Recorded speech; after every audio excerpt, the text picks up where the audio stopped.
এখন অনেকে কইবেন দাদা আপনি কিছু হইলে ইন্ডিয়ারে ঠাইনা নেন, দরকার থাকুক বা না থাকুক। কথাটা শুনে দেখেন, যে জিনিসটা বাংলাদেশকে অশান্ত কইরা রাখছে, আসলে মূল ব্যাপার, একদম মূল ব্যাপার, সেটা হইতেছে বাংলাদেশকে ইন্ডিয়া কি দেখতে চায় আর বাংলাদেশ কি হইয়া উঠতে চায়। এই দুয়ের দ্বন্দ্ব বাংলাদেশকে অশান্ত করে রাখছে। এইটা যতদিন ফয়সালা না হবে ততদিনই অশান্তি যাবে না। বাংলাদেশে ইন্ডিয়া আসলে কি চায় আর কিভাবে চায়, এই দুইটা প্রশ্নের উপরে নির্ভর করতেছে আপনার বোঝাপড়া বাংলাদেশ কেন অশান্ত থাকতেছে আর কেনই বা খুব সহসা এই অশান্তি থেকে স্থিতিশীল হওয়ার সম্ভাবনা নাই। কেউ কিছু মনে করেন না, আমার এই কথা শুনে আবার কেউ হতাশ হয়ে যায় না, কিন্তু এটা বাস্তবতা। বাস্তবতাকে মোকাবেলা করাটা ভালো। এই দুইটা প্রশ্নের ফয়সালা করেন, বাংলাদেশ শান্ত হবে, স্থিতিশীল হবে। এই জন্য এই দুইটা প্রশ্নের উত্তর সমস্ত রাজনৈতিক দলকে দিতে হবে। সেটা হইতেছে ইন্ডিয়া প্রশ্নে, ইন্ডিয়ান নীতির প্রশ্নে আপনার অবস্থানটা কি, এটাতে পরিষ্কার করতে হবে। আপনি কি জানেন কিনা ইন্ডিয়া আসলে কি চায় বাংলাদেশে? আসেন একটু বুঝে দেখি বাংলাদেশে ইন্ডিয়া কি চায়। ইন্ডিয়া সেটাই চায় যা হাসিনা তারে দিচ্ছে, সোজা হিসাব। আর বাংলাদেশে হাসিনার মতো একটা সরকার চায় যে বাংলাদেশে নানা ইনস্টিটিউশনের মাধ্যমে বাংলাদেশকে একটা ভারতের অধীনস্থ করজ রাজ্য হিসেবে টিকায় রাখবে। রাষ্ট্র হিসেবে না, একটা রাজ্য হিসেবে। সেখানে নাগরিকরা ভোট দিতে পারবে না, রাষ্ট্রে কোনো ইনস্টিটিউট বা প্রতিষ্ঠান থাকবে না, আদালত থাকবে না, থাকলেও সেটা আজ্ঞাবহ, নির্বাচন কমিশন থাকবে না, থাকলেও সেটা আজ্ঞাবহ, যা বলবে সেটাই করবে, পুলিশিং থাকবে না। পুলিশিং মানে হবে ধরো, পিটো, মারো, খাও, ঘুষ খাও, এটাই হবে পুলিশিং। ব্যুরোক্রেসি থাকবে না। মানে একটা রাষ্ট্র হয়ে ওঠার জন্য যা যা দরকার তার কিছুই থাকবে না। সিভিল সোসাইটি থাকবে না, মিডিয়া থাকবে না স্বাধীন, এমনকি পেঁয়াজও তুমি উৎপাদন করতে পারবে না, করলেও আমদানি করতে হবে। তোমার দেশে ডাক্তারি বলে কিছু থাকবে না, তোমার রোগ হইলে চিকিৎসার জন্য ইন্ডিয়া যেতে হবে। আপনার দেশের জুই নারকেল তেল বিক্রি হবে না, যতই ভালো কোয়ালিটি হোক না কেন, প্যারাসুট চলবে। আপনার চাকরি হবে না বাংলাদেশে, এক্সিকিউটিভ আসবে ইন্ডিয়া থেকে। বিয়ার বাজার, ঈদের বাজার আপনি করতে যাবেন ইন্ডিয়ায়, ঈদ করবেন কিন্তু গরু কোরবানি দিতে পারবেন না। সি সি সি, আপনি এত খারাপ, রক্ত পিপাসু, গরু কোরবানি দিতেছেন, পশুপ্রেমিক হয়ে যাবে সবাই।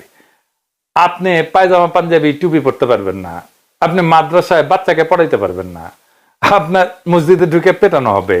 ফিলিস্তিনের আল আকসা মসজিদের মতো আপনার বাইতুল মোকাররমের চারপাশে থাকবে পুলিশের ঘেরাও, আপনাকে কাঁটাতারে ঘিরে রাখা হবে, তারপরেও নিয়ম করে আপনাকে মাইরা কাঁটাতারে ঝুলাই রাখা হবে বর্ডারে। আপনার নদীতে পানি আসবে না, কারণ সব নদীতে বাদ দিয়ে রাখবে আন্তর্জাতিক আইন অমান্য কইরা। বর্ষা আবার ভালোবেসে বাদ খুলে দিবে, বাসায় দিবে। আপনি চাষের পানি পাবেন না, ফসল ফলাইতে পারবেন না, নদী শুকায় যাবে, হাহাকার হবে, পানির স্তর নিচে নেমে যাবে। আপনি পাম্প বসায় পানি তুলবেন, এই কাজ করতে গিয়ে আপনি ভূগর্ভস্থ পানিতে মারণ বিষ আর্সেনিক মিশাই দেবেন। সেই আর্সেনিক আপনার জীবনী শক্তি পলে পলে নিঃশেষ করে দেবে। আপনার শিক্ষা প্রতিষ্ঠানগুলো ধ্বংস হবে, লেখাপড়া হবে না, আপনাকে পিটায় মেরে ফেলা হবে সারা রাত, কারণ আপনি 5 ওয়াক্ত নামাজ পড়েন। আপনি আওয়ামী লীগ করেন, ছাত্রলীগ করছেন, এটাই আপনার যোগ্যতা। এই যোগ্যতা বলে যে কয়টা সরকারি চাকরি তার সিংহভাগ আপনি নিয়ে নেবেন।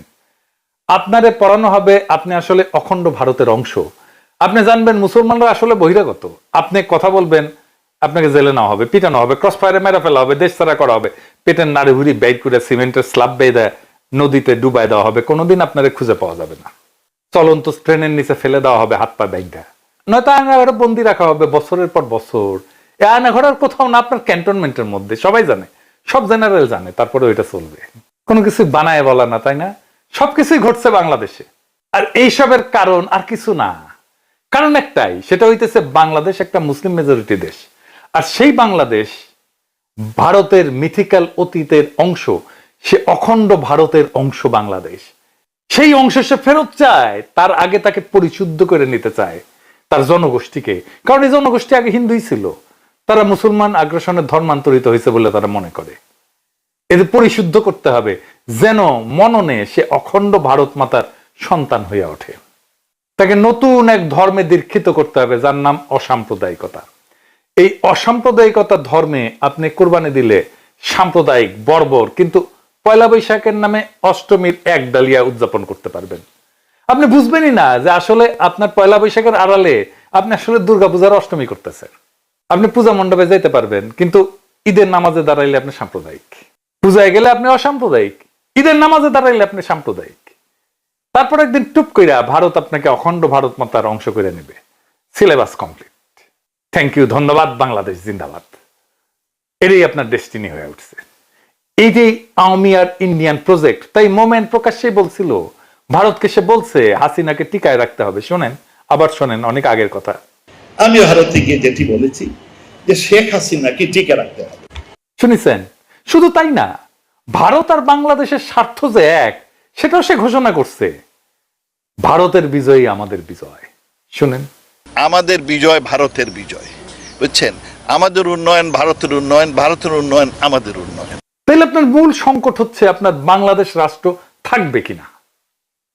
এটা ইন্ডিয়ার প্ল্যান। সে হায়দ্রাবাদ খাইছে, সে গোয়া খাইছে, সে জুনাগড় খাইছে, সে সিকিম খাইছে, সে কাশ্মীর খাইছে, একইভাবে বাংলাদেশকে খাইয়ে নেবে। সে তার অখণ্ড ভারতকে সম্পূর্ণ করবে, যেটা তার স্বপ্নে আছে, যেটা তার সংসদ ভবনে লাগাইছে, অখণ্ড ভারত। তাই বাংলাদেশের সার্বভৌমত্বের সংকট আপনার প্রধান সংকট। আপনার প্রধান আশঙ্কা মহাভারতে বিলীন হয়ে যাওয়ার আশঙ্কা। এই আশঙ্কাকে আমরা আসলে কিভাবে মোকাবেলা করব? এখন প্রথমত আমাদের দেশের ভিতর একটা শক্তিশালী জাতীয় ঐক্য লাগবে। সেই জাতীয় ঐক্যের সম্ভাবনাকে সবসময় ধ্বংস করে দেয় ইন্ডিয়ানরা। আমি কাউকে উদ্দেশ্য করে বলতেছি না, কিন্তু আপনারা দেখছেন বৃহত্তর জাতীয় ঐক্য কারা নষ্ট করছে, যেটা 5ই আগস্টে তৈরি হয়েছিল, জুলাই আগস্ট বিপ্লবে তৈরি হয়েছিল।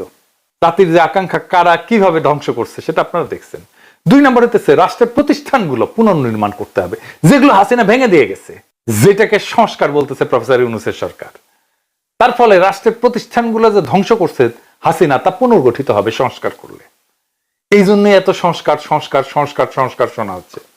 কোন সংস্কার করতে দিতে চাচ্ছে না কারা আপনারা জানেন? আপনারা দেখতেছেন সংস্কার করতে যে নির্বাচনে দেরি হইলে বাধা দিবে বিএনপি। এই বছরই নাকি সংস্কার সম্ভব, দিল্লি স্টারে মাহফুজ আনাম কইছে। কই থেকে আসছে? দিল্লি স্টারে মাহফুজ আনাম যখন লেখে, এটা কই থেকে আসে? এটা দিল্লি থেকে আসে। দিল্লি থেকে কয়া দেয়, মাহফুজ আনাম লিখে দেয়, চেপে দেয়। নির্বাচন বিএনপি কবে চাইছে? 2025-এর মার্চ এপ্রিলে, সেই 2024-এর ডিসেম্বরে চাইছে। আমি বেনে বেনে করছি না, দেখেন ডিসেম্বরে করছে আগামী 3-4 মাসের মধ্যে নির্বাচন চাই। এইটা স্যার তারিখ দেখান। বিএনপির নেতারা কি ব্যাখ্যা দিবেন? 2025-এর এপ্রিলে কেন চাইছিলেন বা মার্চে কেন চাইছিলেন নির্বাচন? আপনি তো এখন ডিসেম্বরে চান নির্বাচন, মানে আপনি এখন কনভিন্স যে ডিসেম্বরের আগে নির্বাচন সম্ভব না। তাইলে মার্চ এপ্রিলে কেন চাইছিলেন? এটা কি খেলা পাইছেন ভাইজান? দেশের ভাগ্য নিয়ে, দেশের ভবিষ্যৎ নিয়ে খেলা এটা? সিরিয়াস চিন্তা না করে একটা কথা কয়ে দিবেন আপনি?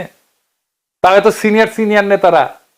আবার দেখেন বিএনপি স্পষ্ট করে বলছে, বর্তমানে দেশে আলোচিত প্রায় সব সংস্কার প্রস্তাবই আমাদের 31 দফায় অন্তর্ভুক্ত আছে, তার মানে সংস্কার করার দরকার নাই। এরা তারেক রহমান বলছেন নভেম্বরের 14 তারিখ 2024 রাষ্ট্র কাঠামো মেরামতের রূপরেখার 31 দফা ও নাগরিক ভাবনা শীর্ষক সেমিনারে বলছেন। খুব ভালো কথা, মেনে নিলাম যে এই 31 দফায় হইতেছে সংস্কার। তাইলে 31 দফায় তো সব সংস্কার আছে, তাই না? তারেক রহমানই তো কইছে, তাই তো বলছেন তারেক রহমান। এটা করতে কত টাইম লাগবে বিএনপির? বিএনপি এটা বলছে তারেক রহমানের বক্তব্যের সপ্তাহ 3 পরেই, যে কত সময় লাগবে সংস্কার করতে। 3 থেকে 4 মাস লাগবে এই সংস্কার করতে। যেই সংস্কারের আলাপ হইতেছে সেটাই 31 দফায় আছে, আর সেই সংস্কার করতে 3 থেকে 4 মাস সময় লাগবে বিএনপির কথায়। তাইলে বর্তমানে দেশে আলোচিত প্রায় সব সংস্কার প্রস্তাবই যদি বিএনপির 31 দফায় অন্তর্ভুক্ত থাকে, আর সেই সংস্কার করতে যদি 3 থেকে 4 মাস লাগে, তাহলে কি বিএনপি 31 দফা ক্ষমতা নেওয়ার 3 থেকে 4 মাসের মধ্যে বাস্তবায়ন করতে দেখাবে? পারবে? হুদাই একটা কথা বলে দিলেই হইল। যাই হোক, বাদ দেন। এরপরে আমাদের আর কি লাগবে? এটা খুব গুরুত্বপূর্ণ, আসেন এটা একটু বুঝে দেখি। এরপরে আমাদের লাগবে এমন একটা শক্তির বন্ধুত্ব যারা আমাদের সার্বভৌমত্বের রক্ষা কবচ হয়ে থাকবে। মানে ইন্ডিয়া যদি আমাদের অ্যাটাক করতে আসে, আমাদের পাশে কে দাঁড়াবে? কারা হইতে পারে সেই শক্তি? আমাদের খুব বেশি চয়েস নাই, কিন্তু কারা হইতে পারে বলেন? ওয়েস্ট, পশ্চিম। হ্যাঁ, এই পশ্চিম ভাই ইসলামোফোব দুনিয়া। আমেরিকা আমাদের ইন্ডিয়ার হাতে তুলে দিছিল, ভুলে যান না, 1/11 করে। হাসিনার পুরা টাইম ওয়েস্ট 2 হাত তুলে হাসিনাকে সাপোর্ট দিছে, দেয় নাই? এমনকি হাসিনা যখন পাখির মতো মানুষ মারতেছিল বর্ষা বিপ্লবে, জুলাই আগস্ট বিপ্লবে, কেউ কিছু বলছে? বলে নাই। এই ওয়েস্টকে ইন্ডিয়া বুঝাইছে হাসিনাকে আমাদের দরকার, নয়তো ইসলামী জঙ্গিরা বাংলাদেশের দখল নিয়ে নেবে। তাই এই পশ্চিম সেটাই করবে যা ইন্ডিয়া চায়। ইন্ডিয়ার চাওয়াকে পশ্চিম সাপোর্ট করবে সব সময়। তাইলে আমাদের চয়েস একটাই, চীনের সাথে অর্থনৈতিক, সামরিক, রাজনৈতিক, কূটনৈতিক একটা দীর্ঘমেয়াদী সম্পর্ক তৈরি করা। এটা একটা অতি জটিল এবং বিপজ্জনক কাজ হবে। কেন বিপজ্জনক হবে? কারণ এই কাজ করতে গেলে পশ্চিম আর ইন্ডিয়া ঝ্যাপে পড়বে একসাথে। চীনের সাথে সম্পর্ক তৈরি করতে গেলে আমাদের প্রবল শক্তিশালী রাজনৈতিক ঐক্য লাগবে দেশের মধ্যে, আর তেমন জনপ্রিয় মেধাবী রাজনৈতিক নেতা লাগবে এই কাজ করার জন্য। আর দেশের মধ্যে লাগবে বুদ্ধিবৃত্তিক কাজ, একাডেমিয়া থেকে, বিশ্ববিদ্যালয় থেকে, সিভিল সোসাইটি থেকে, মিডিয়া থেকে। তারা তৈরি করবে ন্যারেটিভ, কবি, শিল্পী, সাহিত্যিকরা। একমাত্র তখনই বাংলাদেশের ভবিষ্যৎকে রক্ষা করা যাবে সফলভাবে। মনে রেখেন, এই কাজটা যারাই অ্যাডভান্স করার সামর্থ্য রাখে তাদেরকে আগে আইডেন্টিফাই করা হবে, আর বাড়তে দেওয়া হবে না। এমন কাজ করার লোক কিন্তু বেশি হয় না, আপনারা জানেন। কিভাবে তাদেরকে বাড়তে দেওয়া হয় না, আমি আপনাদেরকে দুইটা এক্সাম্পল দেব, মাত্র দুইটা। ব্যারিস্টার মইনুল হোসেন, চেনেন না? খুবই স্ট্রং ন্যাশনালিস্ট, মানিক মিয়ার ছেলে, এলিট ফ্যামিলির ছেলে, ব্যারিস্টার, উচ্চশিক্ষিত, এমপি ছিল তরুণ বয়সে, প্রখর রাজনৈতিক মেধার মানুষ। বাকশালের বিরোধিতা মুজিবের সামনে দাঁড়ায় করছে যেই কয়জন বিরল ব্যক্তিত্ব, 2 বা 3 জন, তার মধ্যে সে একজন। কিন্তু সে বাংলাদেশের রাজনীতিতে একজন ফেনোমেন হয়ে উঠতে পারেননি, তাকে স্পেস দেওয়া হয়নি। সালাউদ্দিন কাদের চৌধুরী, তীব্র একজন ন্যাশনালিস্ট নেতা, সাহসী নেতা, তারে তো ফাঁসি দিয়ে দেওয়া হইল। তাই আপনারা খেয়াল রাখবেন, বাংলাদেশের এলিট স্ট্যাবলিশমেন্ট যার পিছে লাগতেছে, মনে রাখবেন সে ইন্ডিয়ার লেজে পাড়া দিছে, তারে খাইয়া দিবে। সেই জন্য এটা একটা যুদ্ধ। আমরা যেটাতে আছি সেটা একটা যুদ্ধ। এই জন্য এটা শান্ত হইতে সময় লাগবে, যতক্ষণ পর্যন্ত না আপনি প্রবল শক্তিশালী হইয়া প্রতিপক্ষকে পরাজিত করতে না পারেন। মনে রাখেন, এই যুদ্ধ আমাদেরই। বাংলাদেশের রাষ্ট্রীয় অস্তিত্ব আজ একটা চূড়ান্ত চ্যালেঞ্জের মুখোমুখি। এটা শুধু ভারতীয় হেজিমনির বিরুদ্ধে না, এটা আমাদের ভবিষ্যৎ প্রজন্মের জন্য, আমাদের আত্মপরিচয়ের জন্য, আমাদের ভাষা, আমাদের স্বাধীনতার আত্মাকে রক্ষার জন্য এক অবিরাম যুদ্ধ। এই যুদ্ধ শুধু সীমান্তে না, এটা চিন্তায়, বুদ্ধিবৃত্তিতে, প্রশাসনে, বিশ্ববিদ্যালয়ে, অর্থনীতিতে, সিভিল সোসাইটিতে, আর প্রত্যেকটা নাগরিকের মনোজগতে। ভারত চায় বাংলাদেশকে একটা পরাধীন করদ রাজ্যে রূপান্তর করতে, তারে খাইয়া ফেলতে, যেখানে আপনি থাকবেন কিন্তু আপনার নাগরিকত্ব থাকবে না, যেখানে আপনার ভূখণ্ড থাকবে কিন্তু রাষ্ট্র থাকবে না। এই যুদ্ধের এক পাশে ভারত, তার গোয়েন্দা সংস্থা, দালাল রাজনৈতিক দল, তার পোষা মিডিয়া, সিভিল সোসাইটি, আর অন্য পাশে আমরা বাংলাদেশের মানুষ, যাদের কাছে এই ভূমি শুধু মাটি না, এটা আত্মমর্যাদা পরীক্ষার ময়দান। ভারতের বিরুদ্ধে এই লড়াই কোনো সামান্য কূটনৈতিক সমস্যা না, এটা একটা মহাকাব্যিক সংগ্রাম, যেখানে জয় পরাজয় শুধু রাষ্ট্রের ব্যাপার না, এটা আত্মারও ব্যাপার। এই যুদ্ধে জেতার জন্য দরকার জাতীয় ঐক্য, প্রাতিষ্ঠানিক সংস্কার এবং ভবিষ্যতের কূটনৈতিক রণকৌশল। দরকার চীনের সঙ্গে সাহসী জোট, দরকার একজন মেধাবী অকুতোভয় নেতা, যিনি জাতিকে নিয়ে যেতে পারবেন সেই অনিবার্য সংগ্রামের শেষ প্রান্তে। দরকার জাগ্রত একাডেমিয়া আর নির্ভীক বুদ্ধিবৃত্তিক নেতৃত্ব, যারা ইতিহাসের দায় বুঝে আজকের প্রজন্মকে বুঝাতে পারবে আপনার আত্মপরিচয় আজকে আগ্রাসনবাদী ভারতের টার্গেট। মনে রাখেন, ভারত কখনো আপনাকে রাষ্ট্র হিসাবে মানেনি, মনে করছে সে আপনার হারানো অঙ্গ। এই অঙ্গ যে আবার জায়গা উঠছে, নিজের পরিচয় দাবি করছে, এটাই তাদের ভয়। তাই তারা হাসিনার বদলে আর একটা পুতুল সরকার আনতে চায়, যাতে বাংলাদেশ আর কখনো মাথা তুলে না দাঁড়াইতে পারে। কিন্তু ইতিহাসের চাকা ঘুরছে। আজ প্রশ্ন একটাই, আপনি কি এই চক্রান্তের বিরুদ্ধে দাঁড়াতে প্রস্তুত? আপনি কি আপনার স্বাধীনতা, আপনার ধর্মীয় অধিকার, আপনার আত্মপরিচয়, আপনার ভাষা আর আপনার স্বপ্নের বাংলাদেশকে রক্ষা করতে চান? তাহলে এই যুদ্ধ আপনারও। এই যুদ্ধ শুধু নির্বাচন বা সংস্কার নিয়ে না, এটা একটা জাতির আত্মার অস্তিত্ব রক্ষার লড়াই।